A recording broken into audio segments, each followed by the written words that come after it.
We continue with reactions following news on the passing of IFP founding president and AmaZulu Prime Minister Prince Mangosuthu Buthelezi. I am joined by Ganief Hendricks, who's the leader of the Jama-ah Party. Ganief, a pleasure to have you on the program this afternoon despite the circumstances. Can you share your personal reflections on the life and legacy of Prince Mangosuthu Buthelezi and also the impact that he had on South Africa's history and politics as well?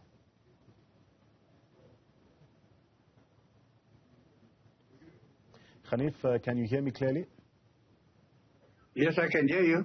Yeah, I'm saying let's get your initial reactions since receiving news on the passing of Prince Mangosuthu Buthelezi. As Jama-ah, how has the party reacted? Shengi was the most beloved prince. When I came to Parliament, he was the most beloved honorable member. Jama-ah is very sad, although we expected that he was not well and he will leave us soon. But still, it was a shock this morning to hear of his passing, and Jama-ah would like to convey its condolences to the Buthelezi family, to the Zulu nation, to the king, and also to the honorable members of Parliament. Prince Buthelezi was a man of peace. He was a committed Christian. He didn't believe in violence, and we know that when President Mandela asked him to join the armed struggle, he refused because of his Christian principles. I was in KZN in Maritzburg and in Table Mountain in the late 80s, and I'm quite aware of the atrocities that were committed. Prince Buthelezi was an honorable man. He said the buck stops with him. He apologizes, but Jama-ah doesn't believe that he was intimately involved with the tribal wars that took place. We have lost a father of the nation. We used to have Mandela as the father of the nation, and now we've lost another father of the nation, Prince Buthelezi. And Jama-ah send its condolences once again to the family and hope that they will be comforted by the many tributes that will be paid in respect of Shengi. Mr. Hendricks, let's speak more about the personal relationship that you had with Shengi and also the relationship that you had with him as a member of Parliament as well. How did you two engage? Look, whenever the prince came to Parliament, political party leaders rushed to embrace him. And being a small party, we were last in the queue. But, you know, he recognized me, embraced us, gave some kind words of advice. And he had the utmost respect for party political leaders, something that is absent in his party today. And he set an example. And he encouraged us, a small constituency, to carry on with our work. And now and then, after there were vigorous debates of motions of no confidence, for example, in President Zuma, he would abstain. Jama-ah obviously would vote against the motion, and he will tell us, well done. Now, it would seem that even in Parliament, when there were those ructions, Prince Mangosuthu Buthelezi seemed to be the voice of reason. He would stand up and ask very pertinent questions around the decorum in Parliament. What are your reflections on that? Look, I agree that, you know, he was a stabilizing factor, and those political party leaders who were a bit rough, that they respected when he stood up and made some points, and that had a cooling effect.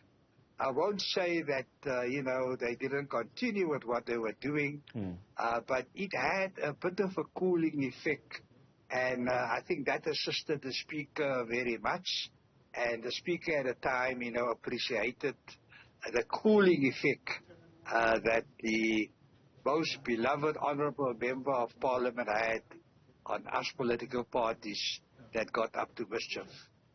So, speaking to political leaders right now, would you say there's any advice or any qualities that you could take from Prince Mangosuthu Buthelezi that our leaders of today can take a page from and learn from? Look, as you know, I told you earlier on, I was very active in KZN in Maritzburg. I was chairman of an organization in Bali. We worked in Table Mountain. I was with Harry Kuala. And from those experiences, Prince Buthelezi was very passionate in a black government and wanted a black government to succeed. And he would do what he does, but at the end of the day, he wanted South Africa to be run by a successful black government. And I think that is something that we must latch onto and show the world that a black government can run South Africa very well, inspired by his legacy, his encouragement, especially in his later years. Mr. Hendricks, one of the most notable aspects of Prince Buthelezi's political journey was his decision to participate in the first post-apartheid election in 1994. How did this decision contribute to the peaceful transition of power and reconciliation in the country, well, at least in your opinion? Look, I think that his role at CODESA was very important. He managed to slip in certain demands, like he wanted to push his idea of federalism. I think that at the back of his political party's mind is that when they take control of KZN, just like the Western Cape, they want to be the 55th or 56th state of Africa. And but Prince Buthelezi realized, first things first, we need to have a successful black government running South Africa, and run by those who had deep roots in the liberation movement.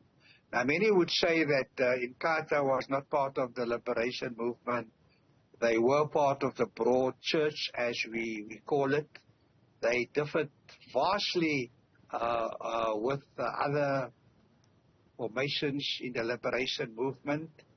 And in the end, we got to understand why he took that anti-revolutionary position, because it wasn't the in thing at the time. But he pursued his policy of non-violence. He didn't support an armed struggle.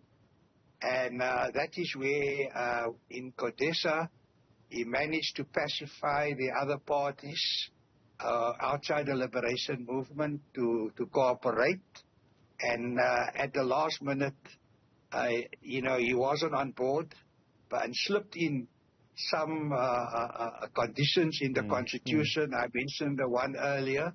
And for the sake of getting CODESA to work, all the parties agreed to accommodate the Prince's last demands.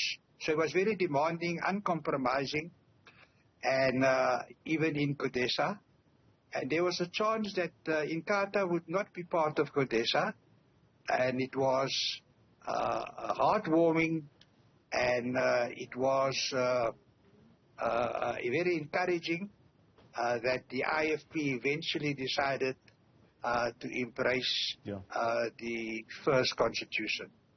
Now, Mr. Hendricks, it's undeniable that Prince Buthelezi's political career was also marked by conflict and controversy, particularly within the ANC. How do you view his role in these turbulent times of the 1980s as well as the 1990s, and this eventual reconciliation that followed? The 1980s and 1990s, Jama-ah calls the KwaZulu-Natal killing fields. Unfortunately, the Zulus were at the forefront of massacring people, not only in KZN, but also here in Gauteng. And people still have bitter memories of their fathers that were ruthlessly killed by Zulus. But Al-Jamaah's analysis was that it was actually those Zulus were part of the South African defense forces and security structures, and it was not really forces coming from Inkatha or coming from the Royal House or coming from him. And he was, for a few years, I think, someone else captured the narrative in KZN, and people automatically pointed fingers at Chief Buthelezi. He did say that he is not guilty, but he said the buck stops with him. And he had courage to say, I didn't apologize if it was because a buck stopped with me. Maybe he thought maybe he could have done more, because I was at many funerals every weekend. I used to attend funerals of MK commanders and also of people from Inkatha. And what shocked me was that the element of revenge crept in. Babies that were still living were lowered into the grave. And I used to ask my personal manager, what is this? You can't lower a baby into the grave. And they said, no. The reason is that one day they must take revenge for the Zulus who killed their father. And the same thing with the ANC cadres. They also lowered babies into the grave, or young children into the grave, and said it is your responsibility to take revenge. I'm very happy that Prince Buthelezi brought about reconciliation, and we have less revenge today, but the revenge is still taking place, in my view. That's Jama-ah Ganief Hendricks also paying tribute to the late Mangosuthu Buthelezi.